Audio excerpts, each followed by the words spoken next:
Edgar Kibuka abadde atemera mu gy'obukulu 23 ng'abadde muvuzi wa bodaboda ku stage y'Empanga Nakigudde Empigi yasangiddwa mu nnyumba ye nga tiddwa.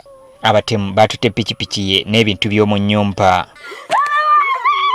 Banne batubuulidde nga basembeyo okumulaba ku Lwokusatu lwa wiiki eno. Kumulaba okwotsa eggulu okiwulira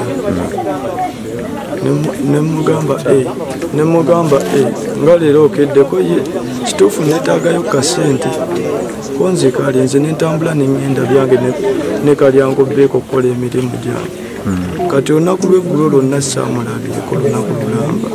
Maama w'omugenzi Justine Namukwaya agamba amawulire g'okufa kw'omwana we muzzukulu we yagamutegeezezza bw'azze okumunoonya mu nnyumba ye n'amusanga ng'attiddwa. Akubya simu nga tagikwata agamba akangenerabe ku Kibuuka aganza mulaba nga fuutuka omusaayi wano ku mutwe najja nampita nanga mukyala konze wange nanga ko jjajja ali konza ataliyo nga musaagisa nanga mukyala tufunye ekikangabwa.